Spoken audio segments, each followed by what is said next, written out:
आज हम नवरात्रि पर कुछ चर्चा कर लें, क्योंकि आज नवरात्रि है और नवरात्रि का पहला दिन है। आज के दिन आपको क्या करना चाहिए, कुछ चर्चा हम आपके लिए करते हैं। जैसे आज नवरात्रि है तो आप सभी को आज घर में दीपक जलाकर पूजा करनी चाहिए।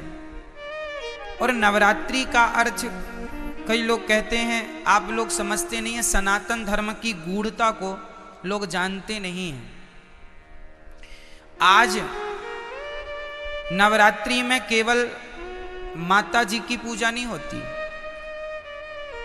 इन नवरात्रियों में आप जिनकी पूजा करेंगे उनकी पूजा सिद्ध हो जाएगी। ये नवरात्रियों की महिमा है। जो पूजा आप करते हैं ना, ये 9 दिन ये ईश्वर की तरफ, ईश्वर इस समय पृथ्वी के बिल्कुल करीब होते हैं भक्तों की पुकार सुनने के लिए।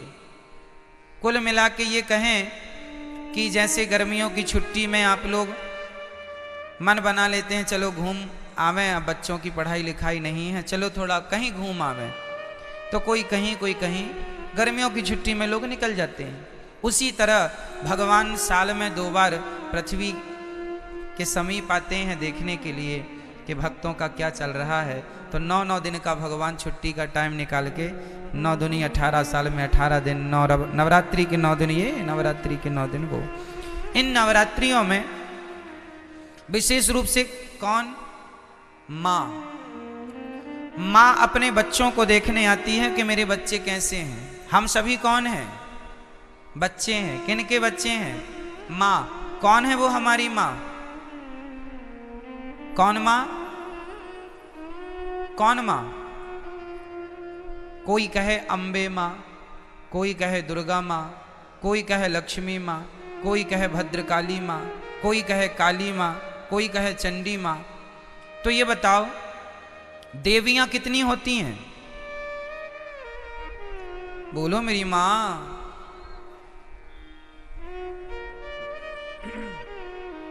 देवियां 9 नहीं होती मेरी माँ, और ना 10 होती।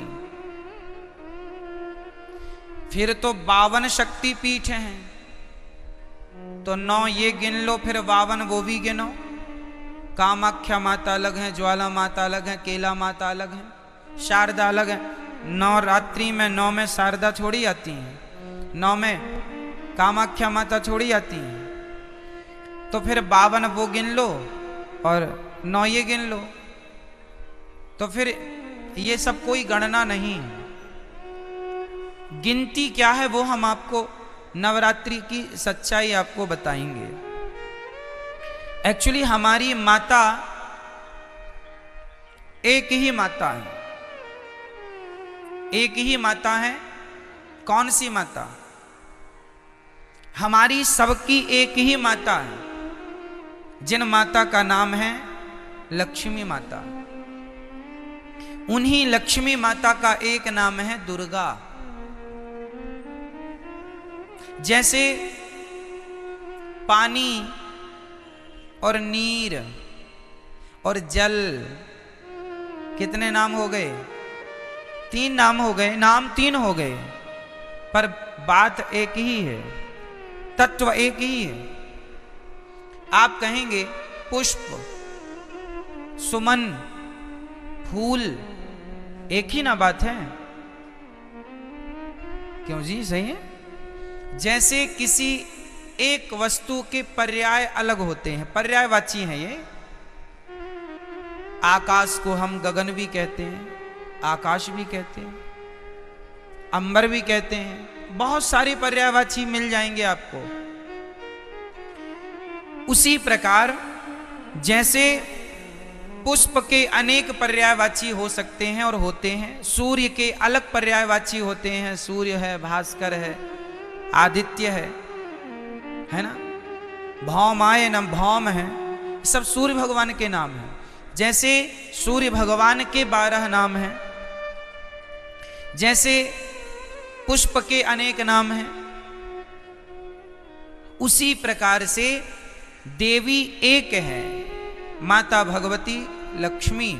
उन लक्ष्मी को कोई दुर्गा कहता है, कोई भद्रकाली कहता। प्रथमम शैलपुत्री चा, आज शैलपुत्री की पूजा होती। शैलपुत्री मतलब माता पार्वती। शैल मतलब पत्थर की बेटी अर्थात हिमालय की बेटी। प्रथमम शैलपुत्री चा द्वितीयम ब्रह्मचारिणी, कल ब्रह्मचारिणी मैया की पूजा होगी। ये ब्रह्मचारिणी मैया कौन है? कल दूसरे नंबर पर जो ब्रह्मचारिणी मैया है वो मैया है वैष्णवी मैया, जो ब्रह्मचारी रूप में आज भी ब्रह्मचारी है ना माता जी, विवाह नहीं हुआ उनका। प्रथमम वैष्णव माता जी ब्रह्मचारी रूप में है। तो पहली पूजा पार्वती माँ से स्टार्ट होती है और दूसरी पूजा, तो देखो चाहे आप शैलपुत्री कहो या ब्रह्मचारिणी कहो, तत्व एक ही है। वो एक ही तत्व है, लक्ष्मी तत्व। भाई ये बताओ, आपकी बेटी को क्या कहते हैं आप? बोलो। बेटी नहीं कहते आप कहते हैं हमारे घर लक्ष्मी आई है। हाँ या ना? अच्छा, आप अपनी बेटी को लक्ष्मी कहते हैं, तो आप लोग अपनी बेटी को क्या कहते हैं? आप भी अपनी बेटी को लक्ष्मी। मतलब इस धरती में चाहे बेटी हो, अरे हमारे भारत में बहुओं को भी लक्ष्मी कहा जाता है। जब घर में बहू आती है तो हमारे यहाँ कहते लक्ष्मी के पांव पड़ते ही घर में सब मंगल हुआ है। क्यों? हमारे यहाँ बेटी को क्या कहते हैं और बहू को क्या कहते हैं? और माँ क्या होती है? बोलो, माँ क्या है? माँ भी लक्ष्मी है। सही है। कुल मिला के हम लोग अभी नवरात्रि में कन्या जिमाते हैं ना, कन्या भोजन कराते हैं, तो क्या सोच के कराते हो कि हमारे घर माता लक्ष्मी आई। दुर्गा मान लो, लक्ष्मी कहो, शारदा कहो, भद्रकाली कहो, महाकाली कहो, चंडी कहो, कुछ भी कह लो, पर्यायवाची हैं। तत्व एक ही है, लक्ष्मी तत्व। श्रीश्चते लक्ष्मीश्च पत्न्या बहोरात्रे पार्श्वे नक्षत्राणि। कहने का तात्पर्य यह है, वेदों में एक ही तत्व की उपासना है, श्री तत्व मतलब लक्ष्मी तत्व। वही लक्ष्मी तत्व दुर्गा के नाम से जानी जाती हैं। मैहर में उन्हें ही शारदा कहते हैं। अनेक रूप है ना, जैसे वृंदावन में बिहारी जी हैं, उड़ीसा में जगन्नाथ जी हैं, तो क्या ये दो हो गए? वृंदावन के बिहारी जी और उड़ीसा के जगन्नाथ जी क्या ये अलग अलग हैं? भाई वही कृष्ण उड़ीसा में जगन्नाथ बन के बैठे हैं, वही श्री कृष्ण वृंदावन में बिहारी जी बन के बैठे हैं, वही द्वारिका में द्वारिकाधीश हैं, वही पंढरपुर में विठलनाथ हैं, वही श्रीनाथ हैं। एक ही तत्व, अनेक रूप रूपाय विष्णवे प्रभु विष्णवे। उसी प्रकार एक ही परम तत्व है और वह है लक्ष्मी तत्व। वही लक्ष्मी आज प्रथमम शैलपुत्री चा, आज वही लक्ष्मी क्या बन के पूजेंगी? आज वही लक्ष्मी माता पार्वती बन करके पूजेंगी, जगत जननी कहलाएंगी। आज उनके हम पार्वती स्वरूप का पूजन करेंगे। तो आप लोगों को घर में दीपक जलाकर आज माँ भगवती का ध्यान, लक्ष्मी जी का ध्यान करना चाहिए। हे माँ, हमारे घर में ये आपका ही घर है, आप हमारे मन मंदिर में आकर बैठ जाइए। नया वर्ष है माँ, हमारी बुद्धि को निर्मल कीजिए। हम सदा आपकी सेवा करते रहें, हम सदा आपकी आराधना करते रहें और हमारे घर में ये खुशियों का दिया सदा जलता रहे, ये ज्ञान का, ये भक्ति का दीपक सदा प्रज्वलित होता रहे। आज के दिन आपको राम रक्षा स्तोत्र, नारायण कवच का पाठ करना चाहिए। जो भी पाठ करेंगे, कुछ ना आवे तो श्रीमन नारायण आप आज श्रीमन नारायण का जाप करें तो वह नारायण का जाप भी सिद्ध होगा। आप यदि ओम नमः शिवाय का भी जाप करें तो आज जो भी जपेंगे वो सिद्ध होगा। आप ओम नमः शिवाय जपें या गंग गणपतये जपें या दुर्गा माता जी का मंत्र जपें या फिर आप श्रीमन नारायण जपें, जो भी आज जपेंगे, आज मतलब 9 दिन तक निरंतर, वो आपका सिद्ध। इसलिए ये 9 दिन विशेष पूजा पाठ के लिए निकाले जाते हैं। साल भर आप फुर्सत नहीं पाते, समय मिलता नहीं है, 9 दिन का समय निकाल लो और पूर्ण रूप से भगवान के होकर भगवान की शरण में रहो। ये नवरात्रि है, ठीक है। जो आप जपेंगे उसमें आपको सिद्धि प्राप्त होगी। तो इसलिए इन 9 दिनों में बहुत अच्छे से हमें अपना जीवन आनंद पूर्वक व्यतीत करना चाहिए। और यहाँ पर एक संकेत भी है कि दुनिया वालों, नवरात्रि में जिन कन्याओं को बुला बुला कर, पांव धोकर, माहौर लगाकर जिनकी पूजा करते हो, जिन्हें दक्षिणा देकर विदा करते हो, खीर पूड़ी खवाते हो, उन कन्याओं को केवल एक दिन के लिए देवी ना मानो, सदा सदा के लिए नारियों को देवी मान के उनकी सेवा, उनका सम्मान करो। नारी का सम्मान सदा लक्ष्मी मान के आप आज नवरात्रि में एक लड़की का आप सम्मान करते हैं देवी मानकर, और नवरात्रि जाने के बाद उसी नारी का आप अपमान करते हैं, तो ये तो कोई बात हुई नहीं। नारियों का सदा सम्मान बना रहे। देखो हमारे सनातन धर्म में नारियों का कितना बड़ा आदर है, कितना बड़ा सम्मान है। दुनिया के किसी धर्म में, मजहब में नारियों का इतना बड़ा सम्मान नहीं है। हमारे यहाँ भगवान मानकर नारियों को पूजा जाता है, देवी मानकर पूजा जाता है।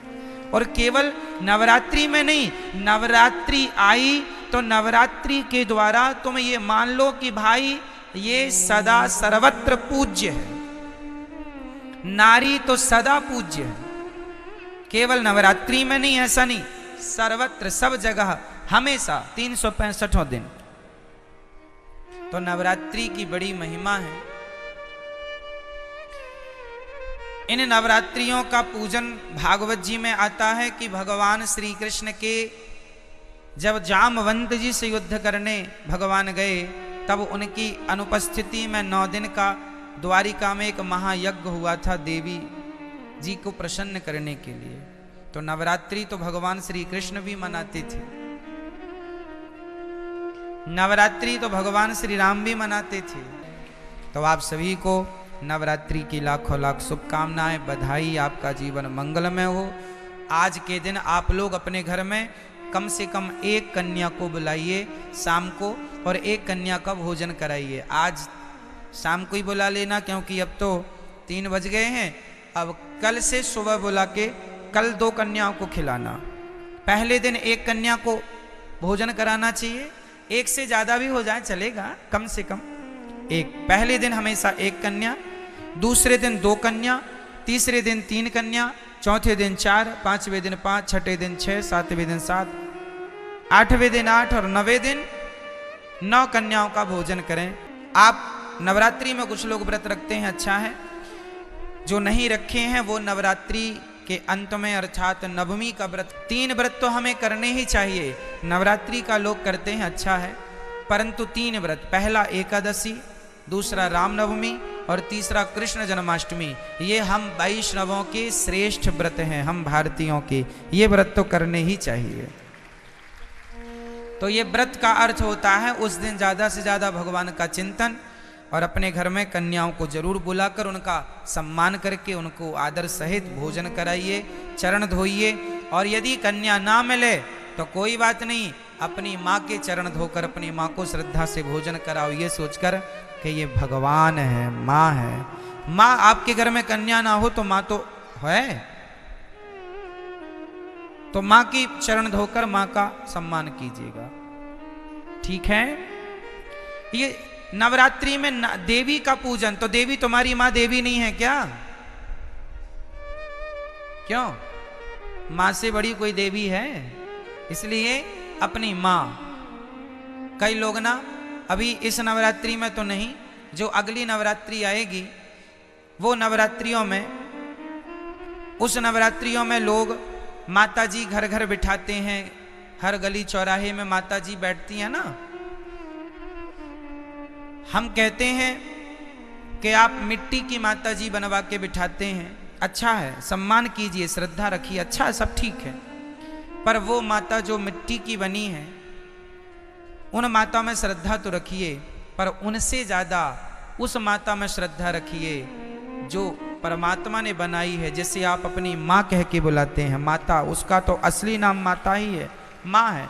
विडंबना तो ये है कि आज लोग मंदिरों में जाके माता जी को तो जल चढ़ाते हैं, माता जी की जय जयकार करते हैं, पर खुद की माता जी भूखी मर रही हैं, खुद की जन्म देने वाली माता प्यासी मर रही हैं, और आप जय माता दी के नारे लगा रहे हैं। इससे फायदा क्या है ये बताइए। कई लोग ना बड़ी होड़ करते हैं, खासकर नवरात्रियों में। क्या होड़ करते हैं कि उन्होंने भंडारे में 50,000 खर्च किया, हम 1 लाख का भंडारा करेंगे। उस कॉलोनी में 2 लाख का भंडारा हुआ, हम 3 लाख का भंडारा करेंगे। क्या होगा इससे? तुम देवी को खुश कर लोगे? अरे ये ना देखो कि भंडारा कितना बड़ा करना है।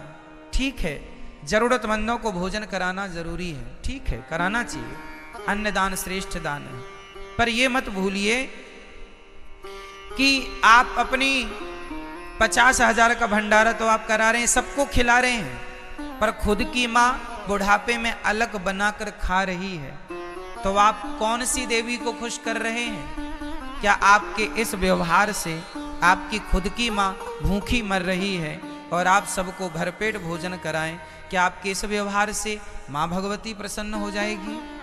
इसका विशेष ध्यान रखना चाहिए। और हम सभी को इंसानों को भगवान मानना चाहिए। किसको भगवान मानना चाहिए? हमारी माँ भगवान है, हमारे पिता भगवान है, हमारे पति भगवान है, हमारे गुरु भगवान है, हमारे अतिथि भगवान है। जो इनमें भगवान का दर्शन कर लेगा वो फिर पत्थरों में भी ईश्वर का दर्शन कर लेगा। जो इंसानों में ना कर पाया वो पत्थर कभी नहीं पूजता रहे, झूठा पूज रहा है, झूठे ही है ना। कबीर जी लिखते हैं कि पाहन पूजे हरि मिले, पाहन मीन्स पत्थर होता, पाहन पूजे हरि मिले, तो मैं पूजू पहाड़, तासे तो चक्की भली, जो पीस खाए संसार। पत्थर ही पूजना है तो तुम्हारी चक्की भी पत्थर की होती है, उसी को पूज लो, क्योंकि वो तो कम से कम तुम्हें आटा देती है पीस के। पत्थर ही पूजने हैं तो चक्की को क्यों नहीं पूजते? तो पत्थर पूजने की बातें नहीं है हमारे सनातन धर्म में। हमारे यहां मंदिर बाद में बने हैं। सनातन धर्म की गहराइयों को समझना पड़ेगा। कई लोग कहते हैं सनातन धर्म में तो पत्थर की पूजा होती है। ना जी, हमारे यहां पत्थर की पूजा नहीं होती। किसकी पूजा होती है वो मैं आपको आज स्पष्ट कर देता हूं। सुनो, हमारे वेद कहते हैं, पहला वाक्य है मातृदेवो भव, पितृदेवो भव, आचार्य देवो भव, अतिथि देवो भव।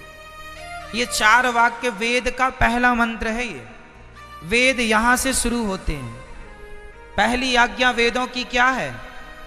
मातृदेवो भव, मां को भगवान मानकर सेवा करो, ये वेदों की पहली आज्ञा है। पिता को भगवान मानकर उनकी सेवा करो, ये वेद की दूसरी आज्ञा है। अतिथि को भगवान मानकर सेवा करो, ये तीसरी आज्ञा है। और गुरु को भगवान मानकर सेवा करो, ये चौथी आज्ञा है। अब सोचो, ध्यान से समझना, जो व्यक्ति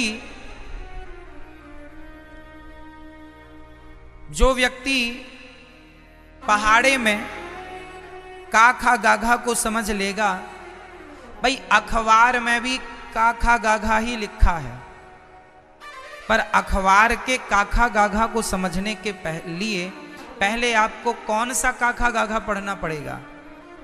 स्कूल में जाकर, स्कूल में हमें बुक मिलती है, उसमें जो काखा गाघा लिखा है उसको पहले मास्टर जी समझाते हैं। जब आप स्कूल जाके काखा गाघा समझ लेंगे तो फिर अखबार का काखा गाघा समझ में आ जाएगा।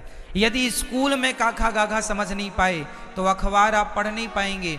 अखबार पढ़ने के पहले आपको स्कूल जाके पढ़ना पड़ेगा। जो स्कूल ना जा पाए, जो नहीं पढ़ पाए, वो आज भी अखबार नहीं पढ़ पाते। क्यों जी? सत्य है अखबार पढ़ने के पहले क्या पढ़ना पड़ेगा? स्कूल में जाके आपको अपनी शिक्षा पूरी करनी पड़ेगी, तब कहीं जाकर हिंदी का बोध होगा, तब हिंदी का अखबार पढ़ पाएंगे। इंग्लिश का बोध होगा, इंग्लिश का अखबार पढ़ पाएंगे। उर्दू का बोध होगा, उर्दू का अखबार पढ़ पाएंगे। अखबार पढ़ने के पहले कुल मिला के आपको पहले स्कूल जाना पड़ेगा। क्या ये बात सत्य है? बोलो हाँ या ना।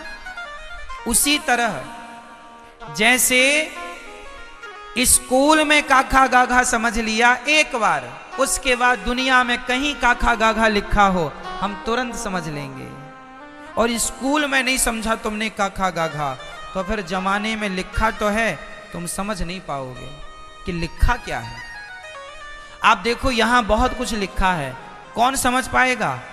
जिन्हें अक्षरों का ज्ञान है। ज्ञान ही नहीं है, 52 अक्षर का कोई ज्ञान नहीं है, नॉलेज नहीं है, तो लिखा तो बहुत कुछ है, कहां कोई पढ़ पा रहा है। उसी प्रकार जैसे अखबार पढ़ने के पहले हमें स्कूल जाकर पढ़ना पड़ता है, उसी प्रकार पत्थर में भगवान है, पर पत्थर के भगवान को देखने के पहले अपनी माता के अंदर भगवान को देखना पड़ेगा, पहले अपने पिता के अंदर भगवान को देखना पड़ेगा। जो माता में भगवान को देख सकता है, जो पिता में भगवान को देख सकता है, जो गुरु और अतिथि में ईश्वर को देख सकता है, वही पत्थर में भी भगवान को देख सकता है। जो माँ में भगवान को ना देख पाया, उसे पत्थर पत्थर ही दिखेगा, तुम कितना भी पूजा करो। पत्थर है, कहते हैं, कहावत सुना होगी आपने, अनपढ़ के लिए काला अक्षर भैंस बराबर। अनपढ़ के लिए कहावत है काला अक्षर। सुनी कहावत ये वाली कि नहीं? क्या अर्थ है इस कहावत का? अनपढ़ है उसे तो काला काला दिख रहा है। भाई पुस्तक लिया तो अखबार लिया है, बस अब काला काला, क्या काला काला पूत दिया। अरे पगले उसमें बहुत कुछ लिखा, लेकिन क्या करे, अनपढ़ है, काला अक्षर भैंस बराबर। उसे काला नजर आता है, उसे काले में अक्षर नजर नहीं आ रहे क्योंकि पढ़ा नहीं है। उसी प्रकार जिसने अपनी माता में भगवान को ना देखा, उसे तो काला पत्थर ही नजर आएगा, उसे भला पत्थर में भगवान कैसे नजर आएंगे। जिसे माँ में भगवान दिखता होगा, जो चैतन्य वस्तु में भगवान को देख सकता है, वही जड़ वस्तु में भी ईश्वर को देख सकता है। माँ चैतन्य है कि जड़ है? बोलो जोर से। मेरी माँ, पीछे वाली मैया, आज नवरात्रि मौन व्रत तो नहीं है आपका? डे बोले हम चुप्पा ही टाप रहेंगे महाराज। माँ चैतन्य है या जड़ है? जोर से। और पत्थर चैतन्य है या जड़ है? माँ चैतन्य है जबकि पत्थर जड़ होता है। तो जो व्यक्ति चैतन्य माँ में ईश्वर का दर्शन कर सकता है, जो चैतन्य में भगवान को देख सकता है, के लिए मां भवानी दुर्गा अपना भयानक रूप धारण करके महिषासुर आदि दैत्यों का मर्दन करती है। प्रभु है उस रूप में, दूसरा नहीं है। तो उनकी सामर्थ्य कितनी है? दुर्गा कोटि अमित अरिमर्दन। हरि की सामर्थ्य कैसी? अमित दुर्गाओं जैसी। 1 करोड़ अरब नहीं, अमित दुर्गाओं जैसी दुष्टों का मर्दन करने की सामर्थ्य। अमित था नहीं कि कितनी सामर्थ्य है। एक दुर्गा रूप में जब हरि प्रकाशित होते हैं तो त्रिभुवन में कोई सामने खड़ा होने वाला नहीं होता। मां भवानी जिस समय अपने स्वरूप में आती, किसी की ताकत नहीं है। ये शुंभ निशुंभ इतने बलवान दैत्य थे, त्रिभुवन में कोई इनका बाल बांका भी नहीं कर सकता था। स्मरण किया समस्त देवताओं ने तो भगवान से ही शक्ति का प्रादुर्भाव हुआ। इतना सुंदर रूप मां भगवती का। शुंभ निशुंभ के पार्षद घूमते रहते थे, उन्होंने देखा, जाके बताया कि आपके महल में जितनी सुंदरियां उसकी दासी बनने योग्य भी नहीं है, ऐसी सुंदरी का हमने दर्शन किया। बोले मेरा जाके परिचय बताओ। बोले ऐसा नहीं लगता कि आपके परिचय बताने से केवल आ जाएंगी। तो उनका अगर ऐसा नहीं तो केश कर्षण निर्धूता गौरवा मां गरिष्यति, उसके गौरव को धूल में मिलाते हुए बाल पकड़कर घसीट कर हमारे पास लाओ। मार्कंडेय पुराण। उनके पार्षद गए और बताया हमारे मालिक शुम्भ निशुम्भ है, उनका आदेश है कि आप महल में चलो और आदर सहित, अगर आप ऐसा ना करती हैं तो मैं आपका निरादर करते हुए बाल पकड़कर घसीटते हुए ले जाऊंगा।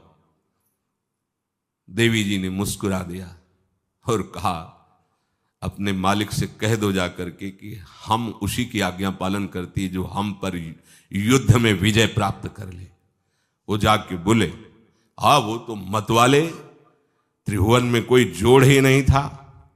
आए और उद्दंडता पूर्वक वचन बोलने लगे। माता जी ने कहा बस तब तक बोल ले जब तक मैं मधु का पान कर रही हूं, बस ये पान करते ही तेरी जीवन लीला समाप्त हो जाएगी। ऐसा ही हुआ। जो ही पान करके सिंह पर सवार होकर गर्जना की, सारा का सारा अहंकार धूल दूषित हो गया, काट के फेंक दिया। ऐसी अनंत अमित दुर्गाओं जैसी सामर्थ्य हमारे प्रभु श्री हरि में, अमित दुर्गाओं जैसी, क्योंकि अनंत शक्तियों के स्वामी हैं। उनकी लीला में क्यों में हो? अरे वो जब करुणा करते हैं, अपनी महिमा से उतरते हैं, तो भक्त जब ऐसे कर देता है तो डरप जाते हैं। माधोदास बाबा ने कहा नहीं चलना तुम्हें ब्रज में, हम तुम्हारी कहां तक सेवा देखेंगे, तुम्हें बाल भोग राजभोग, बाबा जी हैं कभी मिला कभी, यहीं रहो। वो बाबा आपके बिना नहीं रह सकते। दोबारा बोल नहीं पाए जगन्नाथ। ये सुन करके हृदय बलिहार होता है। ओ ऐसे सामर्थ्यशाली प्रभु अपने भक्त के प्रेम प्रणय पर भी कितना डरते हैं। ये भक्त नाच पड़ता है। ये कुतर्क की संशय की वृत्ति यहां प्रवेश नहीं करती। दुर्गा कोटि अमित अरिमर्दन, अमित गिनती नहीं ऐसी अनंत दुर्गाओं जैसी शक्ति हमारे प्रभु में विराजमान है। शक्र कोटि सत सरिष विलासा, आहा अरबों इंद्र जैसा विलास प्रभु में। अरबों, एक इंद्र त्रिभुवनपति है, अरबों इंद्र के समान प्रभु का ऐश्वर्य है। और नवशत कोटि अमित अवकाशा, जिस एक आकाश के लिए गरुड़ जी से कह रहे हैं कि मच्छर से लेके आप तक उड़ते हो पार पाए, बोले ऐसे अरबों आकाश के समान अवकाश है प्रभु में।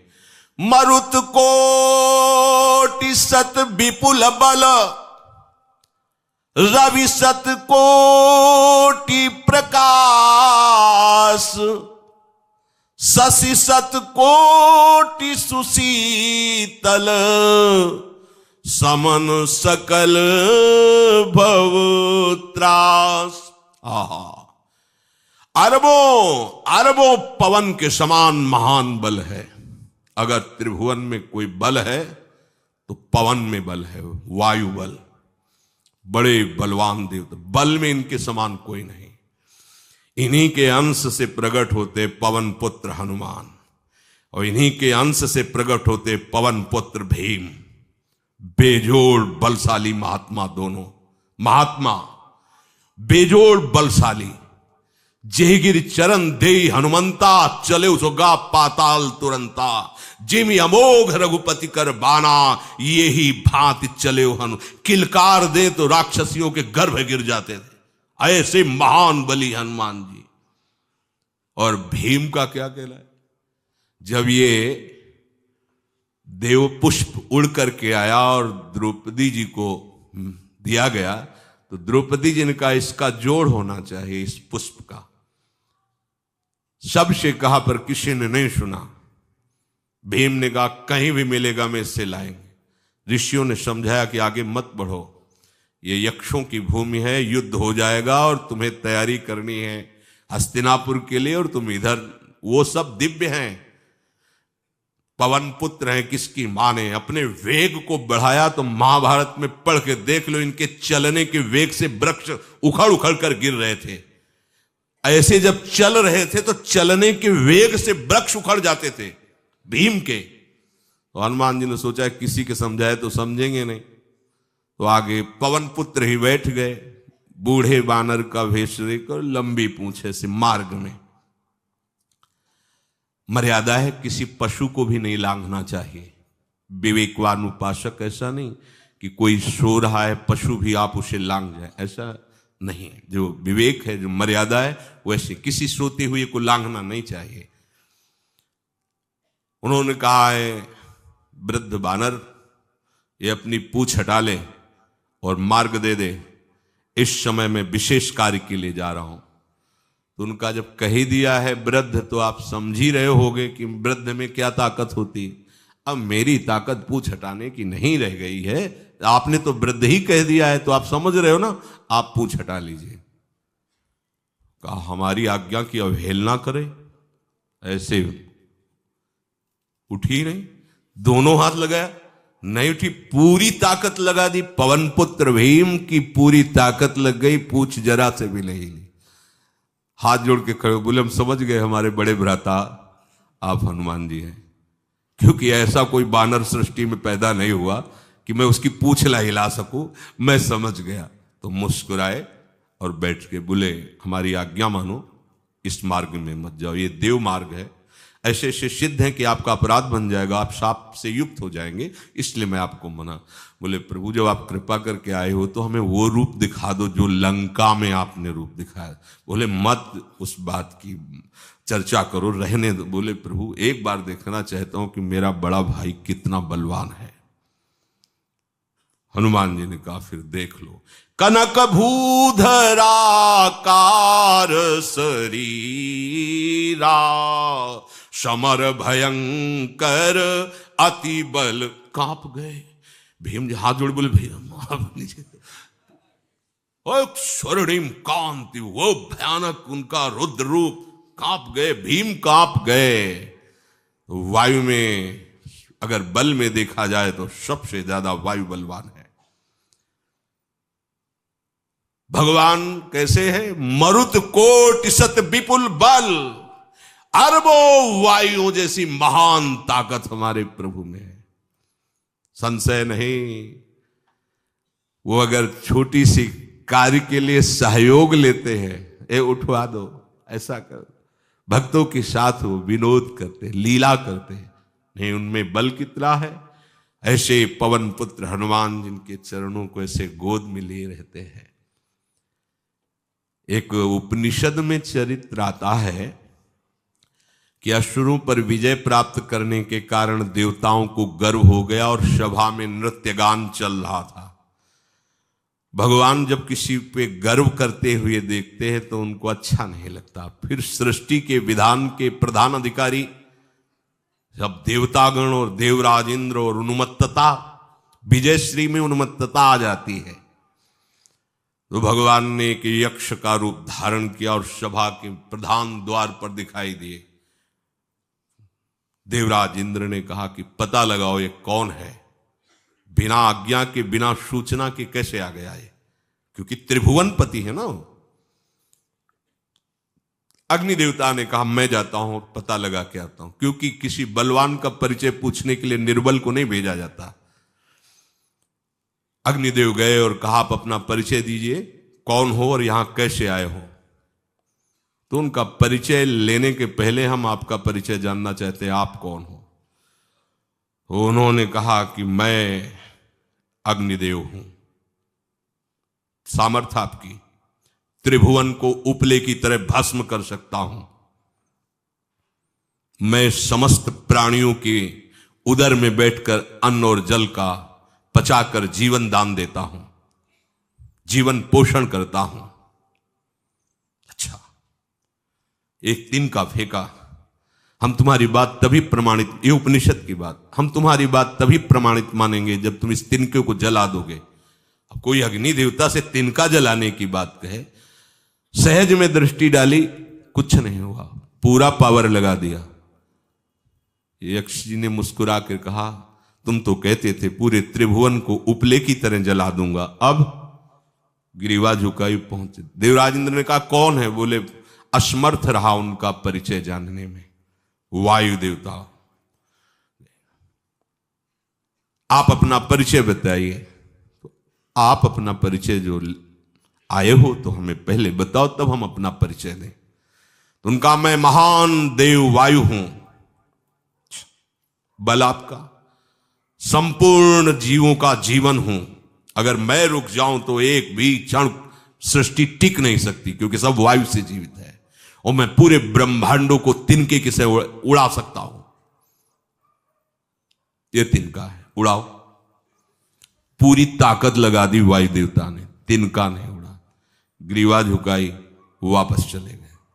अब देवराज इंद्र उठे, जे ही नजदीक पहुंचे यक्ष अंतर्धान हो गए, और देखा साक्षात ब्रह्म विद्या दूर से मूर्तिमान ब्रह्म, और डांट लगाई कि तुम उनसे संभाषण करने योग्य भी नहीं हो, क्योंकि तुम सबसे बड़े सिंहासन पर बैठे हो और अहंकार करते हो। तुम्हारे देवता सब सामर्थ्यहीन है, एक तिनका भी अग्नि नहीं जला सका, एक तिनका भी वायु नहीं उड़ा सका। अरे जिनकी शक्ति से शक्तिमान वो भगवान स्वयं आए हुए थे, कांप गए देव। अहंकार मत करो, जाओ। भगवान के बल से तुम विजयी हुए, देवताओं के बल से नहीं। देवताओं में जो शक्ति है वो उन्हीं के अंश से आई हुई है। अरबों वायु के समान महान बलशाली हमारे श्री हरि, अरबों सूर्यों के समान उनका प्रकाश, अरबों सूर्यों के समान प्रकाश, अरबों चंद्रमाओं के समान सुशीतलता, समस्त भयों और दुखों का नाश करने वाले प्रभु श्री हरि। काल कोटि सत सरिस अति, दुस्तर दुर्ग दुरंत, धूम के तु सत कोटिशम, दुराधरस भगवंत। अरबों कालों की सामर्थ्य, अरब नहीं अरबों कालों की सामर्थ्य भगवान, एक काल अनंत ब्रह्मांडों में तांडव मचाए रखा है। अरबों काल, अमित बलशाली, अत्यंत दुस्तर, दुर्गम, दुरांत। कौन? प्रभु श्री हरि। अरबों धूमकेतुओं के समान अत्यंत प्रबल सामर्थ्यशाली प्रभु, अगाध सत कोटि पताला, शमन कोटि सत सरिस कराला, तीरथ अमित कोटि सम पावन, नाम अखिल अघ पूग नशावन। कितने अथाह हैं प्रभु, बोले अरबों पाताल से भी बढ़कर, अरबों पाताल से भी बढ़कर गहरे हैं, कोई था नहीं पा सकता। कितने भयानक हैं, अरबों यमराजों से भी ज्यादा भयानक प्रभु श्री हरि हैं। अनंत कोटि तीर्थों को भी पावन करने वाले परम पवित्र जिनके श्री चरण हैं, वो तीर्थपाद श्री हरि हैं। अनंत तीर्थों की, उनका नाम ही संपूर्ण विश्व के पाप समूहों का नाश करने में समर्थ है। हिमगिरि कोटि अचल रघुवीरा, सिंधु कोटि सत समगंभीरा, कामधेनु सम कोटि। आहा, देखो अब किसके सामने तुम्हें हाथ पसारने की जरूरत है? समझो, अगर अपने प्रभु को जान जाओगे, समझ जाओगे, तो फिर कहीं इधर उधर झांकने की जरूरत नहीं, किसी के सहयोग की जरूरत नहीं। कैसे प्रभु? ऐसे वो स्थिर हैं कि जैसे तूफान चल रहा और हिमालय का आश्रय ले लो तो डरने की जरूरत नहीं, कोई भी तूफान हिमालय को उखाड़ नहीं सकता। ऐसे ही कह रहे हैं, अरबों हिमालयों जैसी स्थिरता प्रभु श्री हरि में है। अरबों समुद्रों के समान गंभीर है। कामधेनु सत कोटि समाना, सकल काम दायक भगवाना, सारद कोटि अमित चतुराई, विधि सत कोटि सृष्टि निपुनाई, विष्णु कोटि सम पालन करता, रुद्र कोटि सत सम संघरता।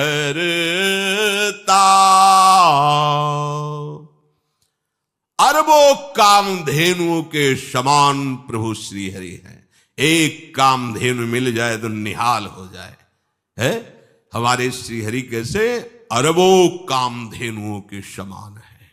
इच्छित कामनाओं की पूर्ति कर दे उसे कामधेनु कहते हैं। प्रभु में कितनी चतुरता है! अनंत कोटि सरस्वतियों की एक सरस्वती ब्रह्मांडों का संचालन करती है, बुद्धि के अधिष्ठात्र देवी हैं। और यहां क्या, हमारे श्री हरि अनंत कोटि सरस्वतियों की चतुराई समाई हुई है। अरबों ब्रह्माओं के समान सृष्टि रचने में समर्थ। एक ब्रह्मा प्रकट कर दिया, ये वैभव प्रकट हो गया। अरबों ब्रह्माओं जैसी सामर्थ सृष्टि रचना की प्रभु में है। आहा! और अरबों विष्णुओं के समान पालन करने की सामर्थ प्रभु में है। अरबों शंकर के समान संहार करने की सामर्थ्य प्रभु में है। धनद कोटि सत सम धन वाना,